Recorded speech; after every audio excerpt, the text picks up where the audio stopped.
Hello, good morning, good afternoon. I am, as always, your lovely host, Jessica Haynes, and I am joined by my comrade, Emma Jackson. Hello. and if you are watching us, you might see there's another little face joining us today. But we will introduce her momentarily. If you're not watching us, why not? Come on. But I am here to tell you what is going on, why we are here earlier than normal. So we are here giving you if you're in the UK, summer. If you're anywhere else in the world, a summer special. And we're going back to where we originally started, where the podcast kicked in all of those years ago, with a nifty little book called Wolf Gone Wild. That's it. It was the thing that prompted it all. So now the Stay a Spell series is complete. We felt like we kind of needed to commemorate that, and it seemed ideal for a special. And that is also why, because this is a special, we've invited in the lovely Lucy Keeling, who is a romance author of the Just Friends series. Is that what you call it? The Just Friends series? Is that the title? I call it, yeah. That's what you call it. Lovely. I was trying to think earlier. I was going quadrology? No, series. Quadrology. Series is, what is that word? Oh, please take quadrology. The quadrology. But yes, and also we're going to be talking. Well, we're not necessarily talking, but it's that this is like an introducing your podcast too, isn't it? Because you're going to be having a podcast coming out in probably, depending on when this goes live, a month or two. Yeah, you could tell us a bit about that, Lucy, and yourself. Oh, well, firstly, thank you so much for having me. Lucy Keeling, rom-com author, hello. I've written a series of books, the Just Friends series, all set in Manchester and with a little bit of spice. So I'll tell you about that first of all. And then secondly, yes, I am with Bettina Hunt and Lisa Mitchell about to launch a podcast called Love at First Right. I would like to take props for that title, but alas, not at all. I am notorious for terrible titles. And it's basically just a helping hand for people that want to try and get the words down. So we're going to talk about romance books and books that we've enjoyed, and we'll have particular themes like tropes and things like that. But ultimately, yeah, it's to have people that can help you alongside you, hold you accountable to get those words down and to help you get that book finished. Brilliant. I think we all need one of those every so often. Really do. This summer is going to be fun.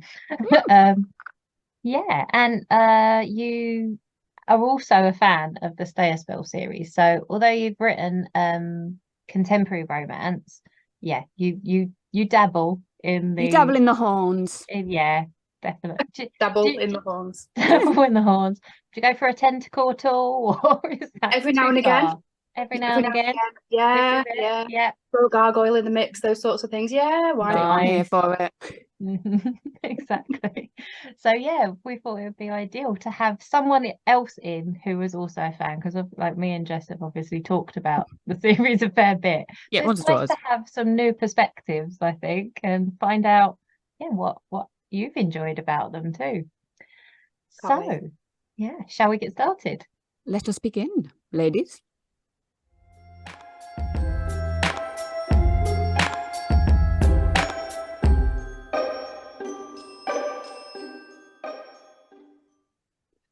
So we're going to give a brief summary of each book. Brief, again. We're going to try and give a brief summary. And each of us have picked a creature to discuss. So I am, as always, first in, and I am here with the wolves. So we're going to do the books in order, yeah? So I am first, and then we will jump into the next. So Wolf Gone Wild is obviously book number 1. I'm going to read it a bit so I don't go too much off piste. So we have Mateo Cruz. He's a werewolf, and we start with the book with him basically thinking he's been hexed. So we have him, and his wolf is supposed to come out every moon, and he's not. Alpha is there all the time in his head, like a awful horny conscience just at him constantly. Reverse conscience of some kind. Yeah, horny, horny devil on the shoulder. Yeah, horny devil pushing the angel down. So he kind of it's been a few moons and it's getting to the point where he cannot manage not shifting. So he has to go and find a hex breaker. And the best hex breaker in the book is one of the Savoir sisters, and it is how we Evie. say it? Savoir. That's why I've been going with. Yeah, I think you know how to pronounce it better than I do. Yeah. That's what I'm going with. The Midlander is saying that. So we are with Evie. She is one of the 6 sisters who is part of the coven in New Orleans, and she is the hexbreaker. See, the thing that we have though with the witch is that we've got a big issue with the witches and the wolves. They are not supposed to be friendly. They are not supposed to be together doing anything. But obviously, because, you know, Matteo, Evie, it's got to be done, she does.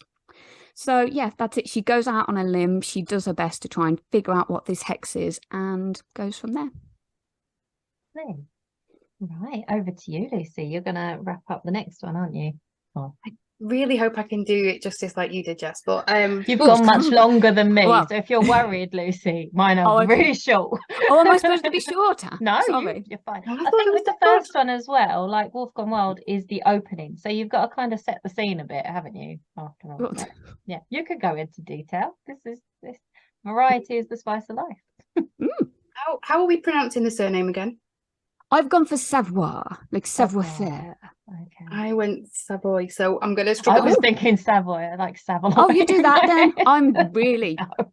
I am not the go-to point. I'll just leave that bit.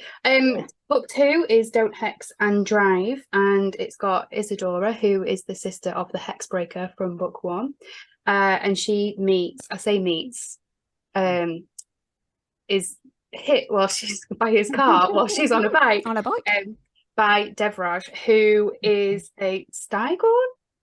Stygon, yeah. He's like a special, vamp. Special elite vampire. Mm-hmm. Is that just a quick question? Is that like known in like fantasy and paranormal? That's a made up thing in this, isn't it? I was going to say, I've not come across that before. No, that's what I thought.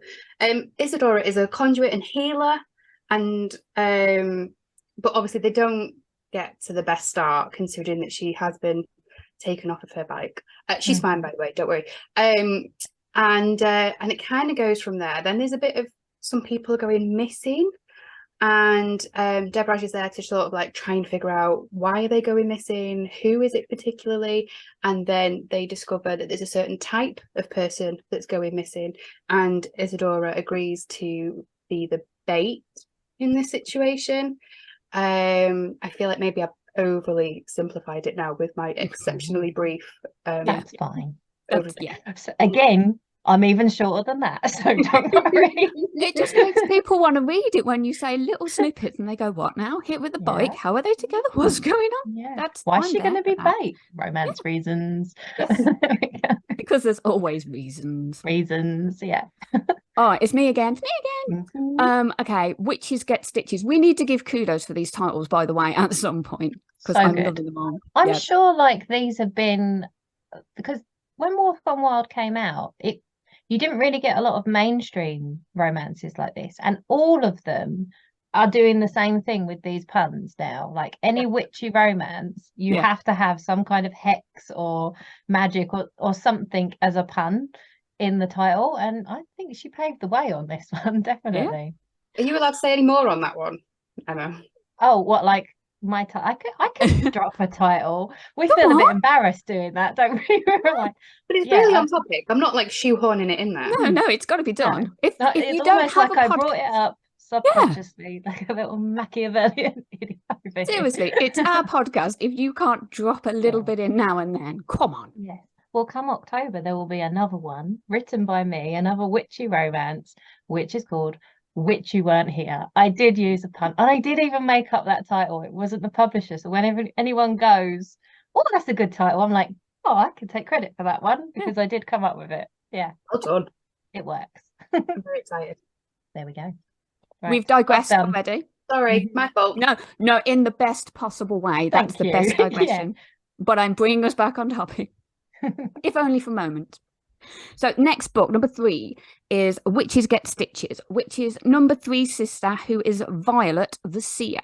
She is one of a twin who we will meet later on. I will let Emma discuss that when she gets there. And we have another wolf. This is Nico, who is Matteo's cousin. And it's a bit of a different start for this wolf because he meets Violet way before they get together, and we didn't really mention tropes, but this is epic fated mates. He sees her across the room, I think it's New Year's party, boom, mine. And she being a seer has seen something in her future, where you should never read your own futures, people, don't do it. Sees it and sees that they will fail. So she is the total polar opposite of this. No, but obviously he's an attractive, quite tasty werewolf, so they do boom and then go their separate ways. But as with all things in life, they do end up getting back together. So he's a bit of a lone wolf with a history, and the pack that he was with prior comes around and causes many issues. And I will leave it there. Lovely. Right, so next we go on to always practice safe hex. And we have another, they're all with the sisters. So this sister is Livy, who is, I've forgotten the name of her thing, but she can use persuasion. I think it's influence. She's an influencer of some kind. And literally and she's, figuratively. she's PR. This is like a workplace romance kind of thing, of rivals to lovers. She's doing this PR big competition, and one of the other contestants is a Grimm called Gareth. We've seen him very briefly earlier in. He's popped up and helped out. He also has family that have been involved along the way, but this is the first time we get a Grimm, and he's very buttoned up and mysterious. But as soon as they're thrown together in this competition and sparks fly, of course, it's the typical I hate you but I'm so attracted to you. And along the way there's lots of banter and a werewolf wet t-shirt competition. I thought I should throw that in because it's enticing. And then she discovers some of the mysteries of the Grimms, which we've been teased about all through the series. And there's also this is kind of a content warning. I don't think we've really needed one in the past, but this is a bit of a content warning for it, in that there's like a sexual harassment storyline, which isn't him and her. No, he's not harassing her, she's not harassing we're not at that That's all mutual and very happy. But there's another creep around, and that is kind of the driving plot as well going behind it. So there we go. See, I told you it's brief. Right. Yeah, there we go. There we are. Done. Over to you, Lucy. And then that takes us to book 5, Resting Witch Face. I had to be careful how I said that then. I wasn't. Yeah. Anyway, this is Jules and Reuben. Reuben, vampire again, but like the big vampire, like the leader of the vampires in this area, and incredibly old. So maybe a trope for this one is age gap. Yeah. Not really thought of it like that. Yeah. Jules is the eldest sister. She's also the enforcer, so she actually has more power and more control than Reuben, and she's responsible for basically all of the supernaturals in the area, is my understanding. And she has the ability to strip people of their powers as well, which we do find out about slightly earlier in the series. But Jules and Reuben, they start off very, very, very hot, but that was 12 years ago. It doesn't work, and they secretly pine and long for each other for a long 12 years. The pine is strong, isn't it? The pine is strong, Jess. You are correct. It's strong.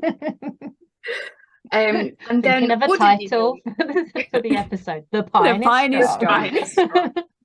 And then I'm skipping a little bit here, but wouldn't you know it, they end up with the car breaking down and they're stuck in a hotel and there's only one room. Oh no! And wouldn't you know, it happens to be a sex retreat. Oh god, that's so funny. What? How do these things happen? Anyway. Evil writers, that's how. So of course we love it. And then there's this whole thing about other covens and how they're misbehaving, and there's a huge part of that I've massively overlooked. But in brief, I thought I should skip straight to the fact that the car broke down and they ended up in a hotel that was important. Those are the important bits. Yeah. I think when you get to like the latter books in the series, it's like, because you've had the storyline follows a thread all the way through. That's why I kind of suggested doing like these little brief wrap-ups, so it's like people can get a flavor of it. It's one of those things that you can read them standalone, but obviously if you read it from the beginning all the way through, there's more going on in the world. Yes. So, yeah. Right. And then we get to the final one. Oh, I will just mention, I forgot to write it down in the notes, but there is also a Christmas special of Novella. short stories. Yeah, which actually came before Always Practice Safe Hex. It's Walking in a Witchy Wonderland, I think, which is a bunch of little short stories with some of the side characters, and also just developing little areas. You get like kind of epilogues of some of the couples and like prologues of some prologues, whatever. Yeah, that's a really, really cute little book. I enjoyed that. I read it because I wanted to know more about is it Charlie and JJ? Yes. Yeah, That's you why get they've their got a bit their in there little about bit. how they got together. Yeah, exactly. And I think, is it Tia is one of the friends? She gets a little short story in there too. It's some nice little quick ones. I always like a little novella, especially at Christmas when I'm too busy to be writing. Like diving into a thick book. It's not the time. So too busy doing all of the things. Right, and then the very final book, which came out not that long ago, a couple of months ago, I think, was it May? Yes, Is Grim and Bear It, which is the final sister Clara, who is twin to Violet, and she is an aura, and she is the ultimate sunshine. She just makes all of the bad vibes go away, and we'll get into a little bit more detail about what the Grimms do and why that's particularly polar opposite to the Grimms. But Henry and Clara have kind of been dancing around each other for the whole of the series. Henry is a Grimm. He's worked for Reuben, but they also, they do their own mysterious stuff too. And you just get these lovely little hints all in each book of them kind of like getting close, but he's not making the move. And in this book, Clara has finally had enough. So it's like she's like, no, this is happening now. There's a bit of a murder mystery thrown in as well, but I would say, like, I really felt like this one was kind of like an epilogue to the series, in that you get a lot of stuff people have been waiting for a long time, and it's very, I wouldn't say low angst, there's plenty of angst, but it's cozier, I think, in a way. So yeah, that wraps it up. There we go. Are we good? Yeah, I was going to say that was actually briefer than I thought it would be. Well done, ladies. Well done us. Yeah. But yeah, so what we've kind of said is we'll do that, and rather than getting to each individual book and waste 17 hours of the time, not waste is the totally wrong word. Yeah, not waste. Use so many hours of the day. We've kind of pulled out a few little snippety questions, and we're going to kind of put our little thoughts into it, and that's it. See what you think. Yeah, we can't afford. What was it? The Wolf Gone Wild episode in the first series was about 2.5 18 hours. 18. Yeah, that was 2.5 once I'd edited it down. Yeah, can't. No one can afford it that. Took her less time to write the book than it did to do the podcast. Right. So here we go.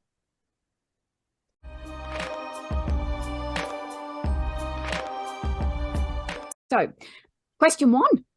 Yes. We're going to get straight in there and find out what was everybody's favourite book in the series.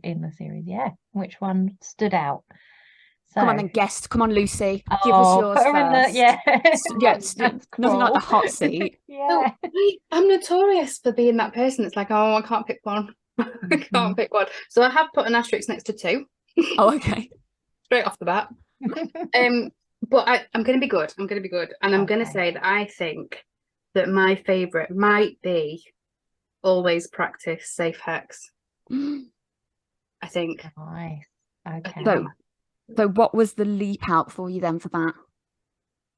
I think because is that not the first one where we properly get like a Grimm involved? And it was just finding out a bit more about how dark and amazing they are. But also I really liked the setup for it. I liked the fact that there was a competition. I liked the fact that we got to see more about Libby and the PR stuff and how it linked to some of the other plot points from other books as well. I think, yeah, I mean, obviously, like you've said, this one does have like a content warning, but even with that, I still, I do think it was my favorite. And I wonder, actually, think about it, it hasn't, maybe, I don't think it's got quite as much family involvement. Like, there is family involvement, but because it's a competition and they're quite, maybe it's the banter and there's just a lot of them two, of them two figuring it out and trying to not like jump each other, basically. I'd agree. Yeah, I think I would just, because I've read 5 and 6 fairly recently, I didn't really need to go back and have a look at those. So that was the most recent one that I've reread to get ready for this one. And that was, I'm like you, Lucy, and Jess will know this. Whenever we have to pick a book, I'm like, I've picked one, but it's actually 2. That's how we do things. I like sneak them in there. So that was like my alternate as well, because I love an office romance. I love that workplace dynamic and the rivalry type thing.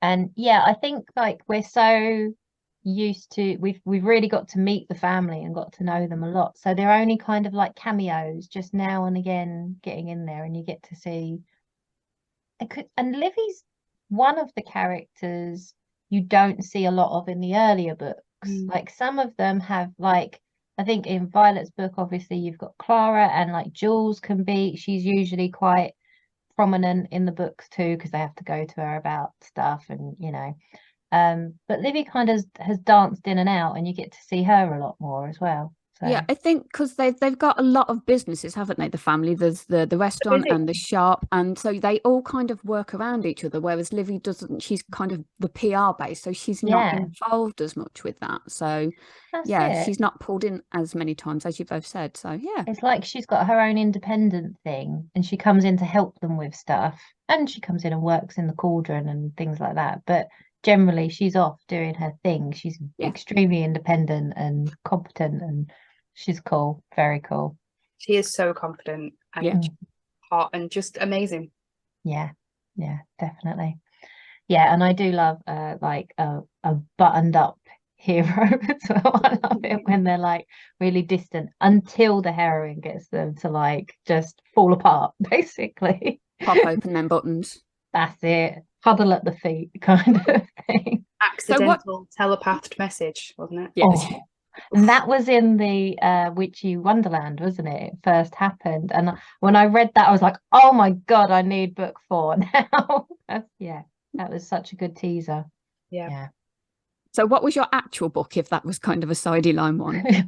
So I discounted Wolf Gone Wild entirely because it's like that just holds a special place, and we've covered it in like a lot. So I'm like, I've actually got 3. No. So I did Don't Hex and Drive. It's one of those ones where I don't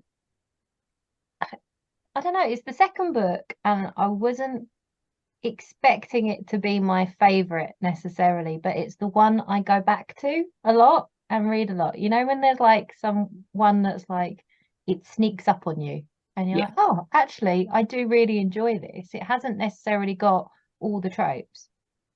And also, when I read it the first time, I'm going to talk about my books again. This is terrible. I'm being just, we'll put a little P for product placement in it. Yeah, that's it.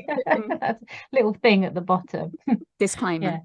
When it came out, it was just before my last book came out. And I was like, oh, wow, how have I managed to do this? Because it's an opposites attract with a shy heroine and a movie star. So Devraj is a Bollywood star, isn't he? One of his things he's done along like his long lifetime is he's gone and got famous as a Bollywood superstar. Why not? He's so full of confidence and charisma, and he's so lovely. He's such a lovely hero.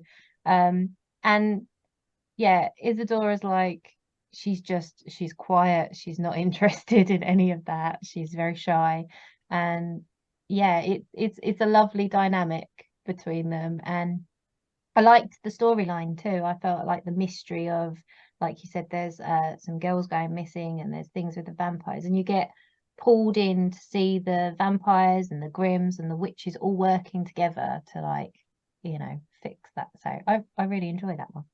Yeah, I think Dora at the start she gave me like Lizzie Bennet Pride and Prejudice vibes, because she was like, oh, not an actor. No, no, they're going to be all over the show doing all these weird, like crazy things. Like, no, I'm fine in my garden. Thank you very much. Oh, I hadn't thought of that. Yeah, because that's one of the things, isn't it? That's kind of a hang up. She's like, oh, he's just going to go off and have this big flashy life, and I don't want none of that. So, yeah, I didn't think that. Nice one. I've not read Pride and Prejudice. You must have seen it. You've seen Bridget Jones' Diary. I've not. You've not seen Bridget Jones' Diary. Wow. Jess is like. I've got to say, I'm with Jess. I've not read it. I've only seen it. I've seen bits of it, and I was kind of a bit. Oh, not your thing. At the start, Lizzie is a bit stuck up and like, no, I don't think so. Yeah, I think I tried it, and I kind of was like, oh God, you're doing my head in already, love. Sorry. Yeah. I've got to say, it makes a change that I'm not the only one, that people look at me a bit weird. Yeah. How very dare you, love? There are many books I have not read that I probably should have read, but well, yeah. Same. This is one of the messenger conversations we have. I don't know if you have it, Lucy, with a load of these massive books, and we kind of come to them and go, oh, should we not? When TikTok and Twitter have just gone boom, and we're like, should we try? It's a lot of pressure, a lot of hype on those books, and you hear so many different things. There's an author in particular that I'm thinking of where the hype has been humongous. And I just can't quite bring myself to read them. Yeah. Okay. We got to find out who that is after. Yeah, not on here. I'm sure they're great. I'm not trying to say they're not great. I'm sure they are great. I've not got to them. Well, that's it. We always try and keep, like, the whole point of this podcast is the positivity and like, talking about what we enjoy. So, like, obviously there's books we don't enjoy. Yeah. It's not possible. Everybody has that. So we just keep that offline, keep that chat to ourselves. And this is it. Like you say, Miss Austen doesn't care that I've not read her books, because she's not bothered. No, even if she was alive, she still wouldn't care. Yeah. She would be doing pretty good for herself. Yeah, she'd be doing all right. Yeah, basically that blue-haired weirdo in the Midlands, she can do one. It's all good. Keep your gargoyles. Yeah, keep your gargoyles. I bet if Jane Austen was around today, I bet she would be writing something like that with a bit of magic. Like, what do you reckon? Bit of witchy romance going on. I did nearly read Pride and Prejudice and Zombies. Yeah. See, I haven't read that, and I haven't even seen it. Have you not? I do own it somewhere. Because surely that's going to be right up my street. I think it was way too early, like in my journey into fantasy and fantasy romance. Yeah, I missed it, so I need to do that. I think what we're really missing, now that you've got me thinking about it, is maybe a Jane Austen, Mary Shelley crossover or collaboration. Ooh. I feel like that would be amazing. Yeah. Have you read? I've read Angelica Frankenstein Makes Her Match, which was by the Hating Game author. What's her name? Sally Thorne, is it? Oh, yeah. I've not read that. Right here. So that's a Mary Shelley thing. It's like it's an interesting book. It's cool. I enjoyed it. I feel like I haven't quite got all my thoughts together about it still, because it's so out there. Because she's Angelica Frankenstein is Victor Frankenstein's sister, and she builds herself a man. She's having trouble finding a man.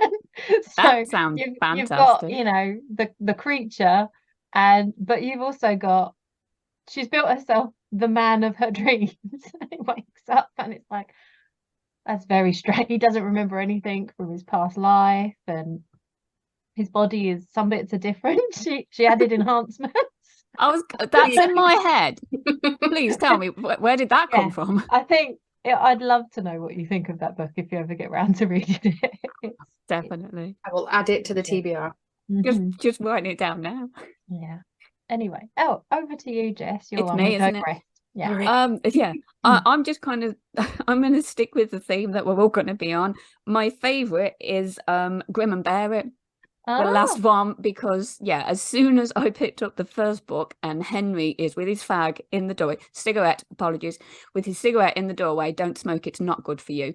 That was it. My brain was there, and I had to wait 6 books to get there. And it was just, no matter what probably was written in the book, I would have just been there for it, because I did love him. And as you said, once you get into it, you know, the couple were just really, really well suited. I'm doing, dropping my own little bits in. I'm doing a Grumpy Sunshine at the minute, and to kind of stop and see it, it just, it was so well done. And I love that Clara was just like, you know what? I am so done. I am going in, knickers off. If you do not look at me now, mate, come on. Do you want to lick my cupcakes? She goes in there with the cupcakes, doesn't she? He's like, okay. She tells up now at his door and gets him to join her romance reader book club, and it is just just everything. I forgot to mention that. I think I'd written that in there. There's so many references to romance books in that as well, like classic historical romances, aren't there? Because of the book club that she has, that she drags him along to, that he's secretly been a blogger who's been like commenting on her things because he loves her so much and he can't. And if anybody knows me, and I love my fantasy and my sci-fi, but I have my soft spot for Lisa Kleypas, and all of the character names in there, I am just I'm not one for the babies, but I just melted a little bit at that. And it's like I don't think I'd read the Kleypas one that's mentioned in there. I think that's one of the earlier ones. Have you not read about Sebastian? Oh yeah, obviously. Yeah. Come on. Sebastian. Are you aware of, what is it? Devil in Winter is the Devil in Winter. Yeah, there's the one's that one? Which series is that? That's not Hathaway, is it? No, it's not the Hathaways. The Wallflowers. Oh yes, Wallflowers and the Hathaways and the Ravenels, and still not my favourite, but that's another series. Lucy's going to come away with just like this list. She's writing all of these down. That's it. Yeah. That is a good one. Yes, that was my second one. When I said I'd got two favourites, that's my second one. Right. We've definitely got a theme. This episode definitely has a theme going on. So on that note, heroes then. Heroes. Who's put Henry? Henry. I got this feeling. I just got this feeling that it was going that way with the vibe. That's brilliant. Not that we're fangirling or anything, but amazing. But so sorry everybody else. All the other delicious heroes, and there are many. They're all fabulous. They are. But maybe like we should have picked second. Yeah, who is your second favourite? And then we would have got something. Who would we all have gone for then?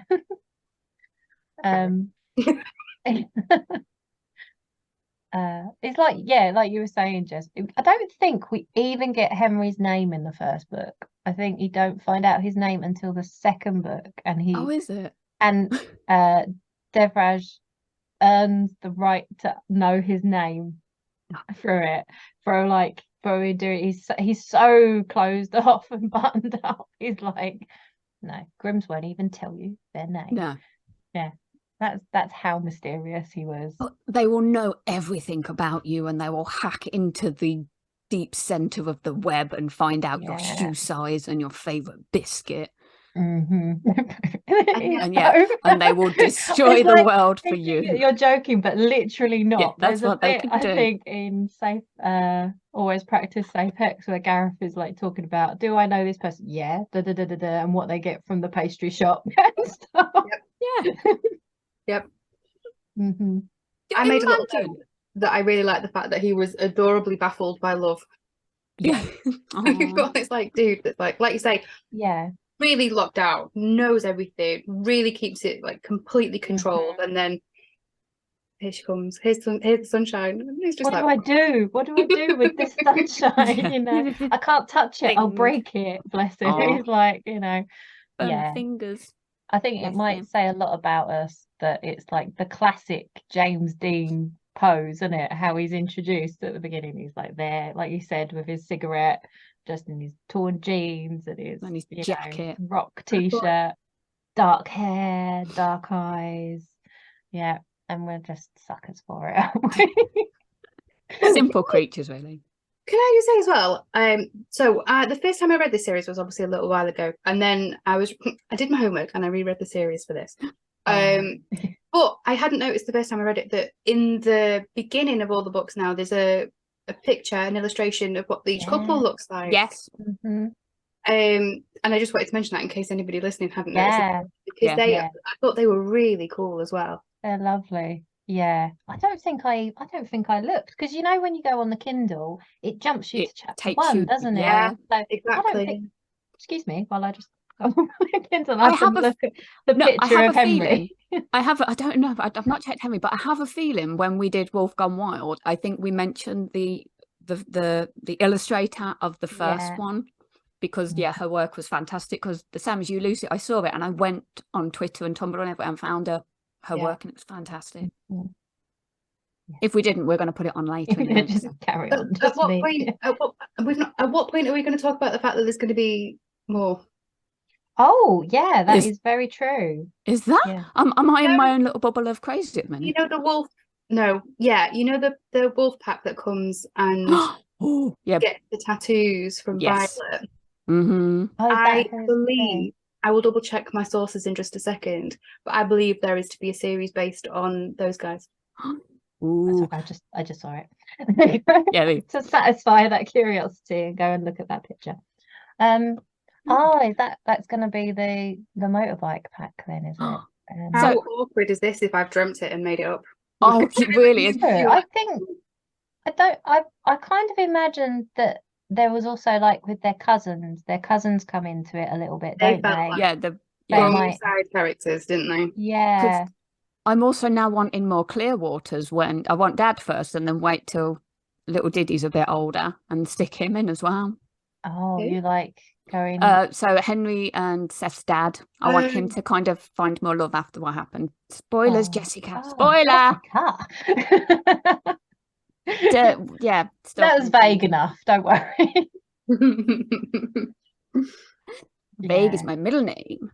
I think there's that. Yeah, there's definitely, like, the younger brother there, and there's lots of potential. And then, like, you could think, like, leave it another 20 years, and then there'll be all the kids.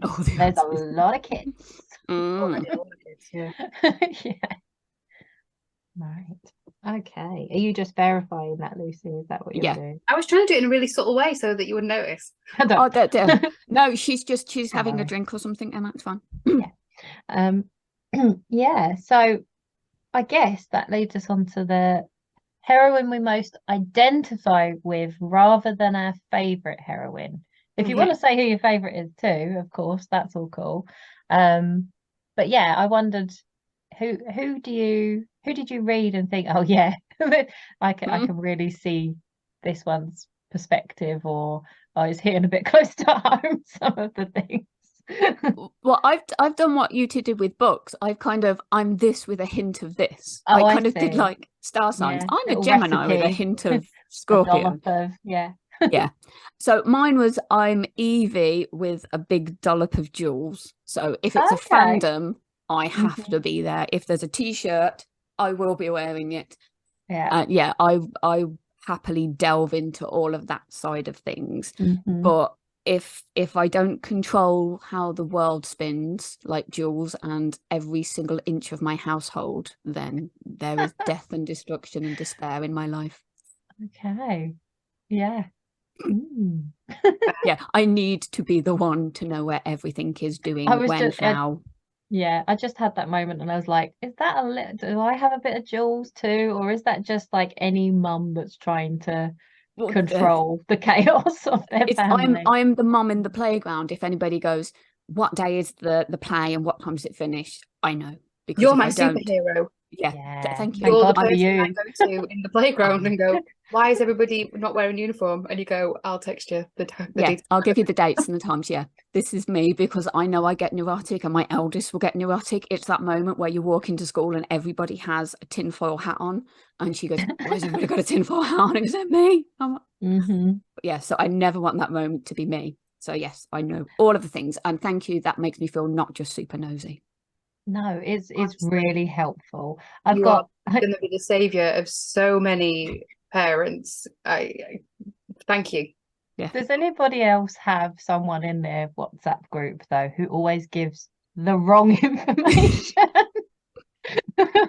I correct them. That's not me, but there's someone that always, like, someone goes in and goes, it's like just confirming, oh, it's non-uniform so and so, and this person will go, no, and everybody goes, yeah, it is. It really is. And it just causes this panic widespread, and everybody's off like getting screenshots of like the letters and things to prove it. Ding ding. Come ding, on, ding, love. Who's this? But yeah. So that isn't me. I thought for a second that isn't me, but I am the one going, what's going on now? Where what am I putting in for now? It's non-uniform, but what am I bringing in for it? Yeah. Is it spots or stripes today? Spots tomorrow, stripes today? Yeah. I'm kind of in the middle. Sometimes I'm with it and sometimes I'm not. It does depend on what else is going on. I definitely have a finite amount of stuff I can juggle, and then also when your kids get older, they're supposed to give you the information, aren't they? Yeah, you think that's wishful Sometimes thinking. you're just not getting the right information coming to you at all. And it doesn't help. Yeah. I feel like I've not led by a great example in that one either, given the fact that I'm winging it and texting the other mums going, remind me what's going on. Like, I can't then say to my kids, like, why haven't you told me what's happening? Yeah, come on.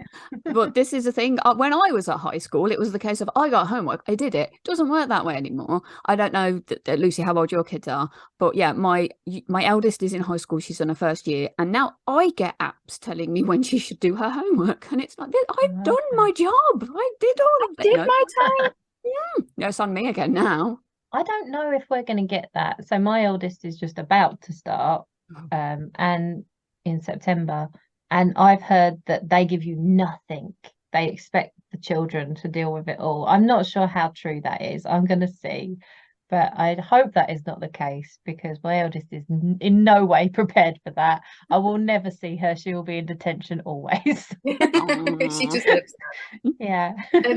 Well, I've got one that's just still in like the nativity stages, so that's nice. But the other one is older, and I feel like I'm already getting a teenage attitude from somebody that is actually only 8. I'm sure it starts about 6. The hormones start to ramp up, and then it just keeps going up, and it just keeps going. It's steep. Okay. Oh, so I did mine. Who's next? Digression. So I did Isadora because I'm an introvert very much. She's but I also identified with the fact that she's a little bit grumpy too. She's quite grumpy and like antisocial. She's had enough of people at a certain point, and that's kind of how I get. And she doesn't drive, which I don't.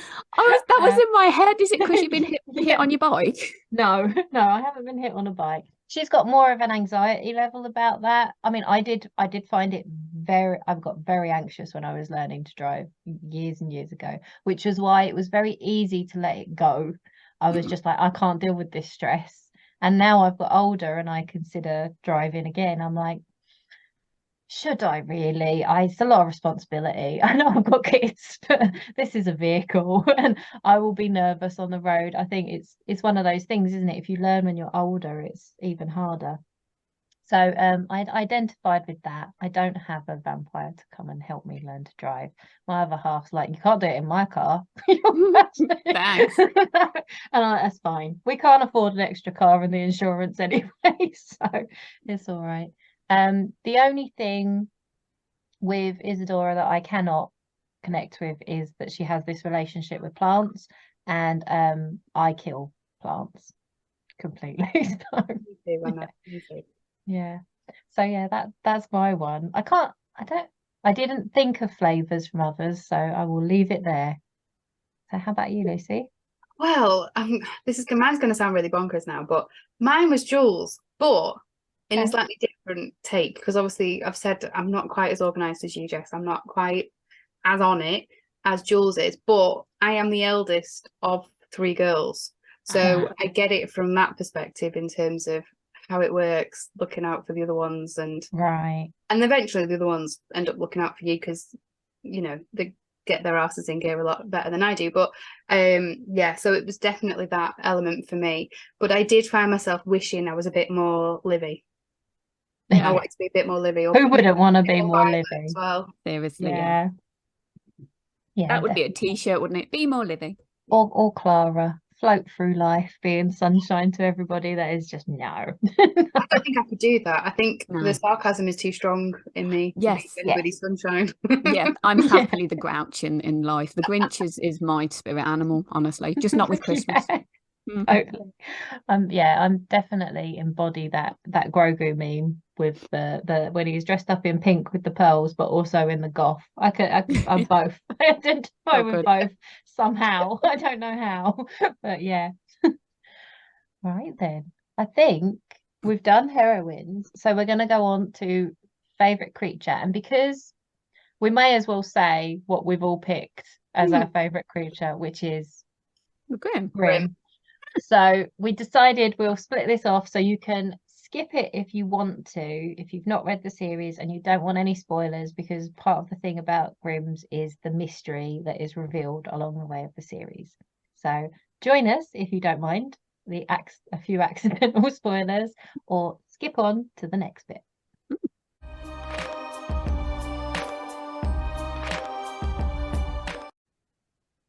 Okay, so we've all picked Grimm, just like we all picked Henry. Yeah. Let's dig into that a bit. What is it? What is it about the Grimms that you love? I think we have encompassed quite a lot of it already, haven't we? That you know, there is so much that's not there. That's the thing. It's this person who you can see is just this black hole of so many things, but as soon as you get there, you can't see anything there. You have to be sucked in to find out all of the interesting things. And that's kind of that was the point for me, that you can see there's so much there, but there's nothing there to see yet, and you have to find out what it is. I think that's something the author did so well through the series, is teasing us on to the next books with like Jules and Reuben in the first book and Clara and Henry. You just get these just like delicious little teases, and you're dying for those books to come along later on. And yeah, the Grimm was absolutely that. Like I said, it's like you don't even find out his name until the second book, and then you just start to get little signs of their power, like, oh, hang on, they can run as fast as vampires. No one knew that. How did that happen? You know. And then there's the telekinesis, is like the heightened senses gets me every single time. And of course, we haven't even mentioned one of my favorite things in like fantasy romance is that they encourage your dark desires, don't they? They're like they pull on the bad stuff, don't they? Yeah, that's it. They're like just being in their presence, which is why Henry is working for Reuben outside the Green Light, which is a club where people can go to, vampires can go to feed from willing hosts. But it just encourages people to, it's not that they're not willing and they're being persuaded against their will, it just lets them let their inhibitions down a bit. So yeah, that's but obviously Clara, yeah, that's it. But Clara being an aura is immune to that. Yeah. So that was always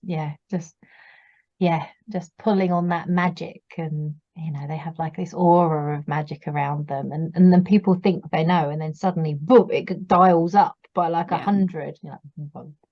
But it's not just that they are grim, there are different bits in them. So Henry is the necromancer, so he's he can connect with the dead, which that's cool for me. But Gareth is then the totally different side of that. So he's quite epic. He's warlock, Grimlock. Yeah, it's a Grimlock. So it's the mix, isn't it? Yeah. So then every single one, you've not just got, there's a Grim, job done. There's a Grim who does this. There's a this who does this. And it's like, there's so many levels to then unwrap within that one species. Yeah. Oh, I loved it when we saw Henry's first use of his of his powers as the necromancer in the 4th book in Always Practice Safe Hex. That was like, oh, awesome. And then Tara helps in that one as well, doesn't she? Yeah. It always makes you go, makes me go, oh, it's gonna happen. Yeah. Tiptoeing towards it. So how much more do you want to go into the creatures and like where their origins from? Do you want to touch on that, or do you want to leave it as a mystery for people? Well, I'm tempted to leave it because I had to wait 6 books because we started really early when book 1 came out. So I'm happy to let people hang. It is so rare for me to come to a series literally right at the beginning and read it in order. Follow it in order. Read it in order. Oh my god! Read it all the way through. It stresses me out. Yeah, it stresses me out when I'm listening to you on this podcast and I'm hearing that you're not reading in order. I'm so sorry, but I can't help it. Imagine if you picked up book 6, how much would just go kaboom in your head, and you go, they've already had babies. They're not even together yet. What's going on? I can see your point. I can, but then also sometimes I'm like, yeah, I really could have done without reading that book in the series, and I'm going to jump to the next book. I think it really does depend on how much there's an overall world that is connecting everything and a story that's going on in the background. You know, I am a bit of a weirdo though. I am a bit strange on this one, because if I am reading a series that's not properly finished yet, and then the next book comes out and I'm really excited about the series, I will go back to book 1 and read them all again, ready for that one to come out. Yeah, I am the same. There is nothing wrong with that. You need to re-engross yourself within the world. I don't think I've ever done that. Have you tried? But like, if the series is like 12 books long, and you know the 12th one's coming out, like, you have to block out 6 months whilst I start. Oh my word! Okay, so just a quick question: have you read all of the Ruby Dixon ones, like the Ice Planets, and because if you have to reread all of those, could you imagine? That'd be all I'd be doing. Yeah, you'd again lose a year every few weeks. Just done another one. All right, hang on, let me go back. Give me a minute. There are some like that one. There are some where I can. It's so they're brilliantly done. So you can. I with that one I could just and it's fine. But well, yeah, I was going to say, but yeah, there's some series that I've had to go back and start again because I love them and was just waiting to like fully put myself back in it before the next one comes out. Immersed in it, baptized in it. Absolutely. I am getting better at it, I think, a little bit, but also where we're doing the podcast and like we're trying to find particular books, when we're trying to find the links or we're trying to find tropes, sometimes it's like I don't need to read the first 3 books to get to this one. So if they're separate, you know, if it's like the same couple in each book in a series and they've got like an arc over the series, obviously I'll read like 1 to 3 in order. But if it's a different couple, I'm like, it'll be all right. Yeah, done. It's fine. But I quite like that you can do that, you know, that I don't have to read 15 books to get to the one I want to read, because that's the one that will be the one that I will love, but there were 3 before, and then I have to find the time to read 4 books, and I don't have the time to read 4 books. And don't get me wrong, I'll make it work though. I worry sometimes because, like we said, like with sometimes the book that's your favorite isn't the book that you think it will be. Like you can look at it and be like, well, this has got all my favorite tropes in it and it sounds like it's right up my street, but you read it and it just doesn't hit the sweet spot like a different one does that might have a trope in it that you don't like at all usually. Well, yeah, we've discussed this before. So in theory, Violet should be right up my street, and it just didn't click for me. It would, because it would save me a fortune on tattoos if I could do what she did. But yeah, it just didn't as much as all of the others. So that's it. Yeah, it's funny, isn't it? Okay, so we're not gonna give any more away about the Grimms. I mean, it was really cool having them there and being a completely new creature, because like werewolves and vampires you come to with a lot of expectation, and like and she delivers so well on that. I loved what she did with the werewolves and their curse and stuff. And vampires are always they're just solid. You know you're going to get a good story with a vampire. I was just going to ask that though. I was just going to say, do we think that the Grimms or version of Grimms appear anywhere else in any other series or books or anything? The necromancer stuff does. You definitely get. I've seen Grim Reapers as kind of a death kind of incarnate person coming around, but not so much as they've been not in that way, and with their like origin story and then how it all works, and I suppose Gina Showalter, her stuff is I can't remember what it is, but they're all the things in Pandora's box. Oh, that'll do my head in now. And they've got like a demon that comes into them, and they're all cursed with that demon. I'll have a quick drink of my water and have a look in a minute what that's called. But okay, drink of water. It's just we're doing this all the time. Yeah. So I think she did something, but it was like bad things came into people. That sounds that's a I'll theme. Just leave it at that. There's now. Definitely books that have that theme. And they're top of my TBR. I'm just going to leave it there. Again, bad things came into people. And read the series. It's very good. We'll download immediately. There we go. Okay, right. I'll leave it there, and we'll leave that section for people if they wanted to join us for that bit, and we'll go on to the next bit.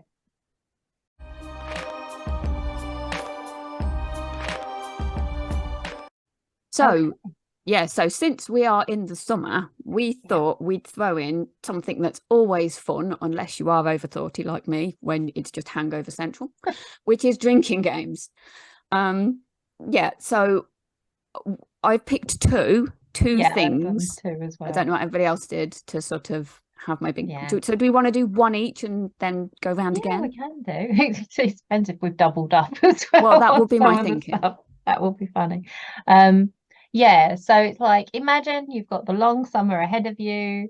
You want to dive into a series. We're recommending this series, and the kids are possibly driving you crazy. They may not. You may have lovely kids and you're a lovely parent and you're able to manage their arguing.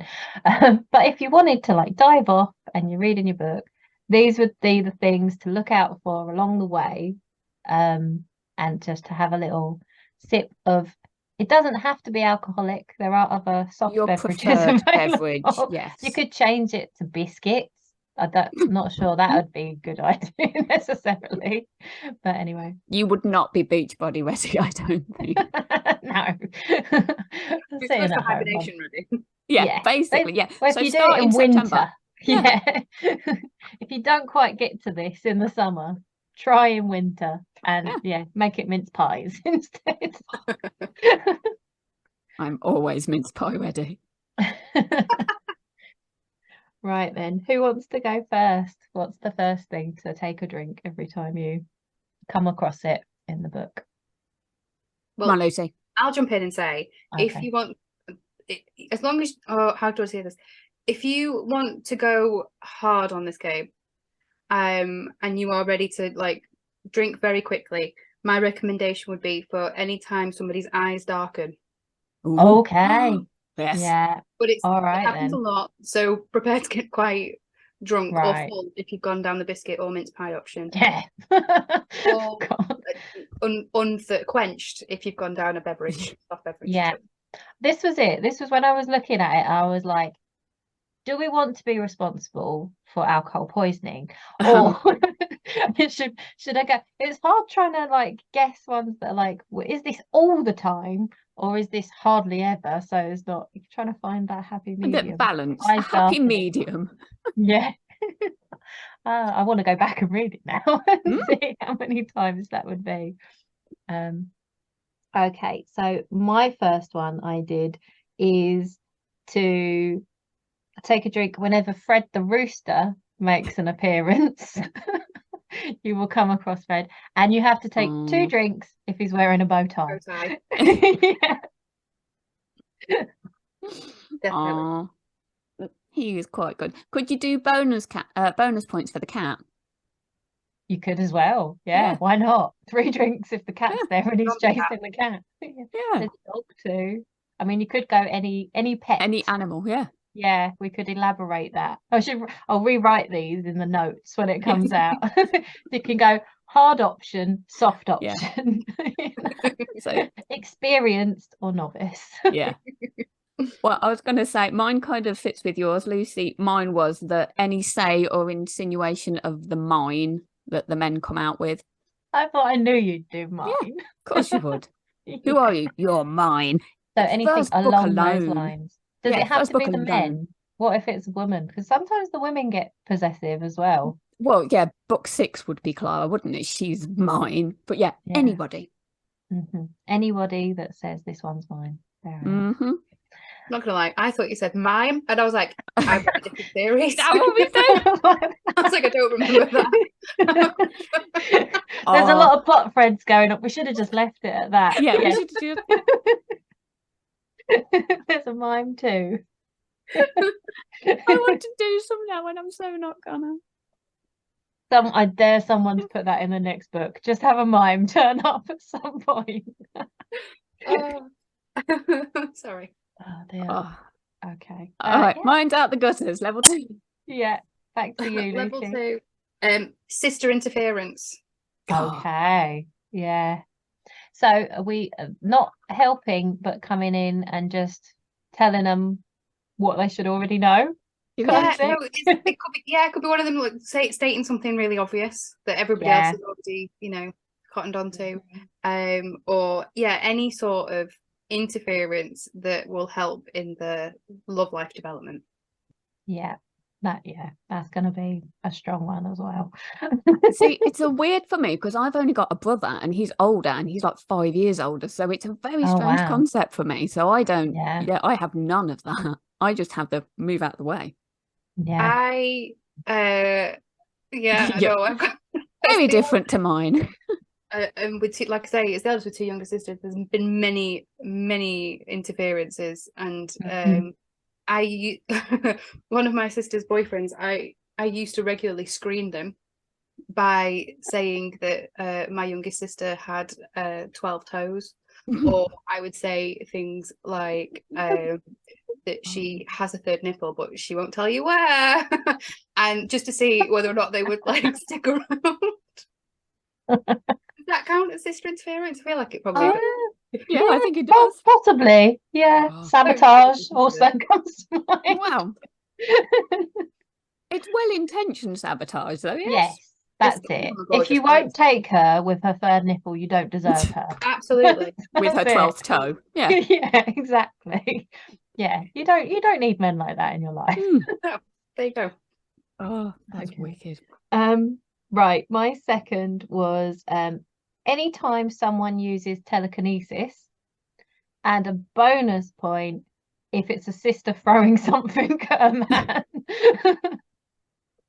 There we go. Oh, I like it. There's some books you will need to have a big drink that is more watered down than others. Other books it'd be fine. That's the thing. There's definitely heavier in some than in others. Yes. I'm thinking of Violet, I think, for that one. Violet, that was the one I was thinking of. 3rd book. Yeah. Witches Get Stitches. There is a lot of stuff that's thrown around. Think of We've violence. not even nearly mentioned about the magical store cupboard either. No, you'd think that would have been top of our list. Yeah. Well, we'll let the readers discover that one. We will. Right. You'd like to be there. Oh, what's mine? Last one then. Mine was so have a drink every time a meal is mentioned or made that you would want to try, because I was there for it. I would be gluttonous for some of the food. It is food porn, definitely. And like, because they have the cauldron, which also serves food, and they have these big family meals that gradually all of their other halves get invited into, which is this lovely, there's always like this lovely moment of like family and found family, because it's their friends as well. But also the men cook, like Devraj cooks, Nico cooks as well. I think I'm remembering that right. Is that right? Does he cook? I think so. I think they all do. Jules is obviously the notable who can just destroy the world and take all your powers and cook a mean Sunday roast. That's it. Yeah. and then obviously pastries and cupcakes feature at points as well. So it is. I think I gained half a stone just reading it. So the idea of eating a mince pie while you're doing it would be quite helpful, because you'll be feeling hungry. Yeah. So much good food. I wish I could cook better. There we go. You've just put a recipe in the back of each book. That would do me as well. That's it. And yeah, they've got a playlist at the beginning. Recipe. Done. Always practice safe X. There's cocktails, isn't there, at the club? They have different ones. A Molly Ringwald. Yeah.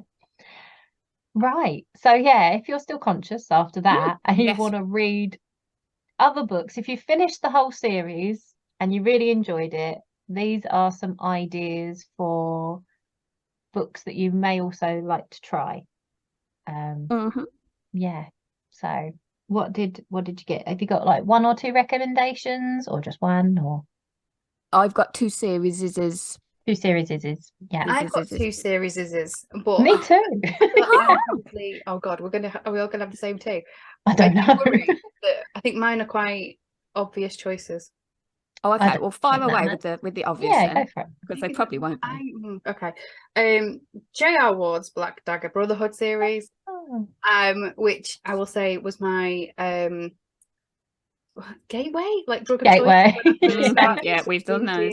Romance. And the second one that followed on for me in my journey was Nalini Singh's Side Changeling series. Right. Yeah. I know that is choices, but I feel like if you've not done them, you need to try it. But I know you've got those in your that's okay as well. So they are the gospel, aren't they, of the fantasy side of things. Sometimes that's it. Where like we try and find different stuff for people to like know that there's so much out there. I mean, this is the thing that's like always been part of the podcast, is that, you know, we were always thinking, oh, publishers don't really want to publish it because they think there's not, like, the readers, they're not going to earn their money from it or whatever. But we've known there's all of this wealth of talent out there, and all these indie writers, as well as really well established ones like J.R. Ward and Nalini Singh, who've been doing it for years.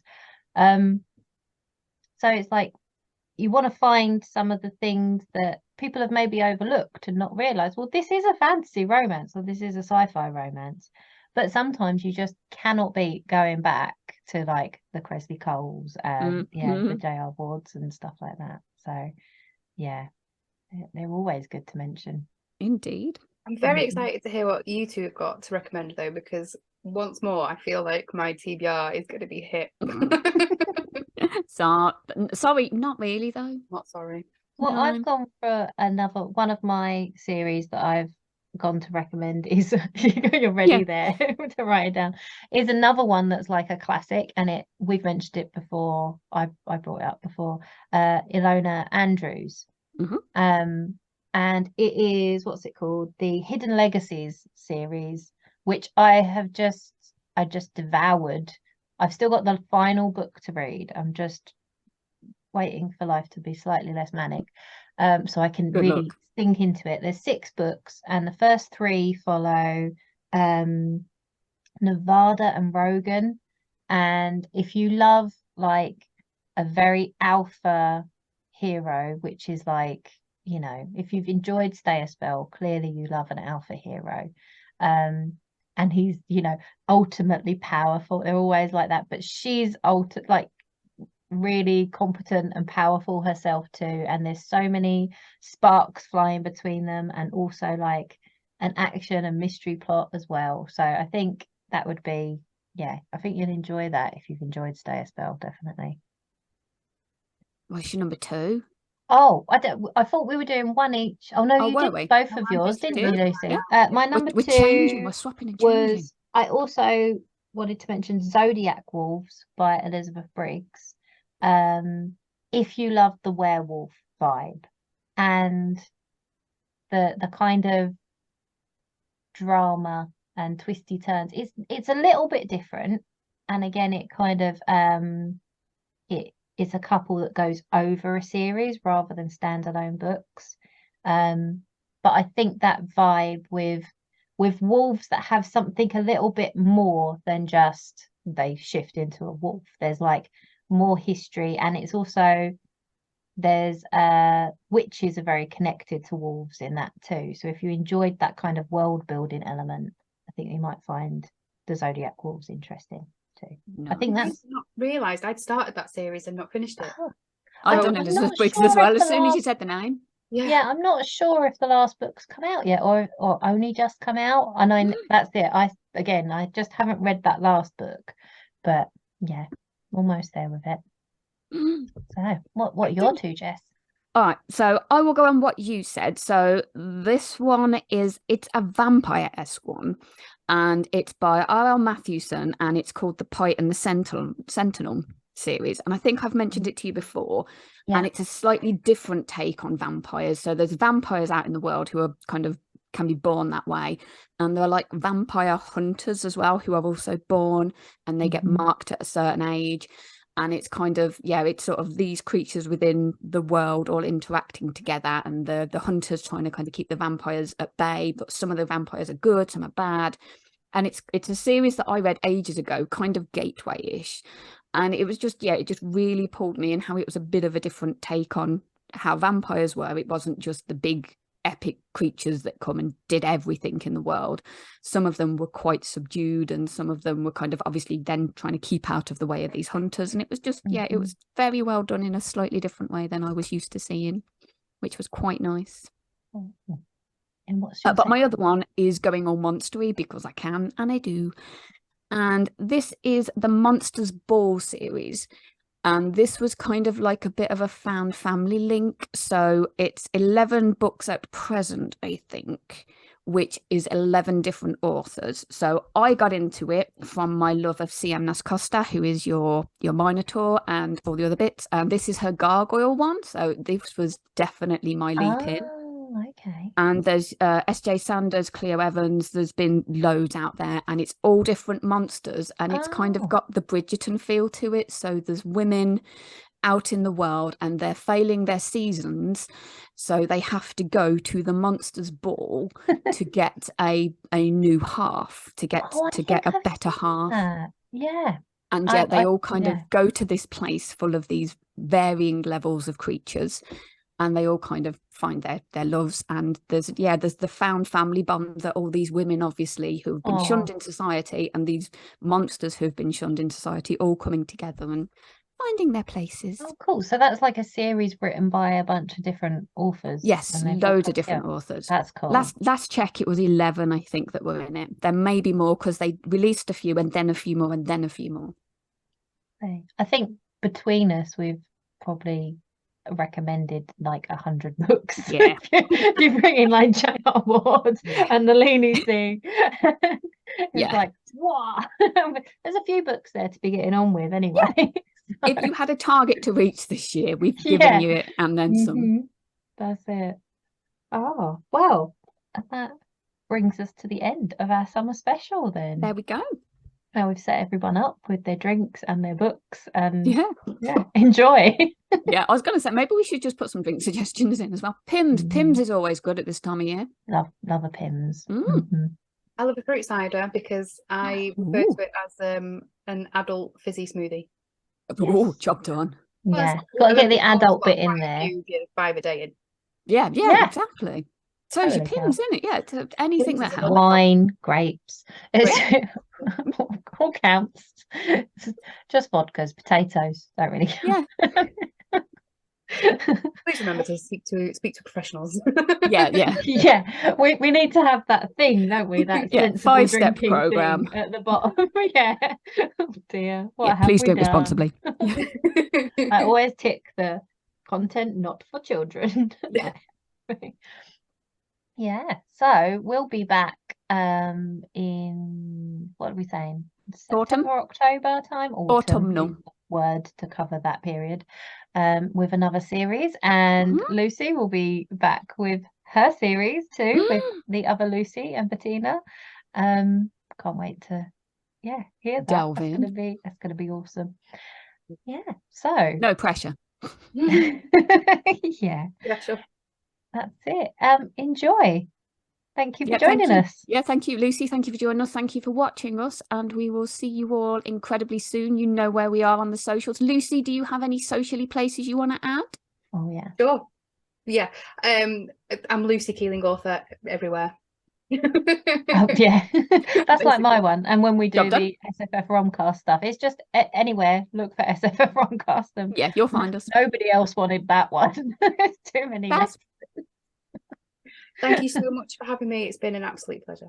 Oh, it's been so nice to chat. Yeah, lovely. Okay. Be good, peeps. Bye.